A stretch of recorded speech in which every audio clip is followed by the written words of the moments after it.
আশা ভোসলে ভারতীয় উপমহাদেশে সঙ্গীত ইতিহাসে এক অনন্য নাম। প্রখ্যাত এই সঙ্গীতশিল্পী মুম্বাইয়ের একটি হাসপাতালে শেষ নিঃশ্বাস ত্যাগ করেন। শোকের ছায়া নেমে এসেছে ভারত, বাংলাদেশ সহ উপমহাদেশের সঙ্গীত অঙ্গনে। ৮ দশক আগে শুরু হয়েছিল যেই সুরের পাখির পথচলা, সুরের মায়াজালে বেঁধে রেখেছিলেন গান প্রেমীদের। আজ সেই তিনি সব মায়া ছিন্ন করে পাড়ি জমালেন পরপারে।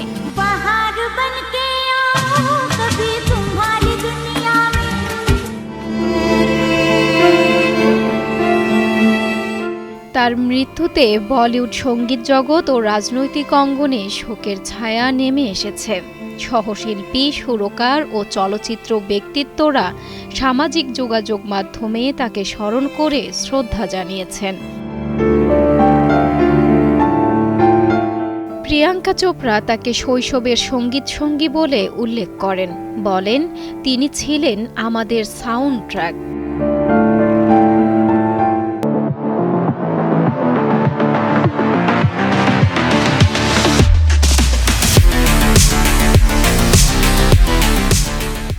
সুরকার A.R. রহমান বলেন, আশা ভোসলে ছিলেন ভারতীয় সঙ্গীতের এক অনন্য প্রতিভা। তার কণ্ঠের বহুমুখিতা বিশ্বমঞ্চে ভারতীয় সঙ্গীতকে পৌঁছে দিয়েছে। গায়িকা আলগা ইয়াগনিক বলেন, নারী প্লেব্যাক শিল্পীদের জন্য তিনি ছিলেন স্বাধীনতার প্রতীক। চলচ্চিত্র নির্মাতা করণ জোহর বলেন, তার কণ্ঠ ছাড়া বলিউড সিনেমার আবেগ আর আগের মতো থাকবে না। শোক প্রকাশ করেন প্রসেনজিৎ। বলেন, তার গাওয়া প্রতিটি গান আজও সমান জনপ্রিয়, ভাষা যাই হোক না কেন।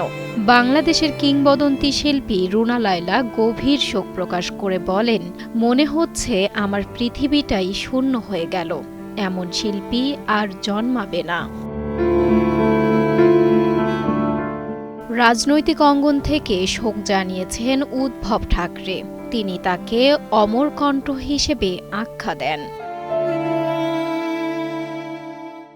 আশা ভোসলের প্রয়াণে শেষ হল ভারতীয় চলচ্চিত্র জগতের এক সোনালী অধ্যায়।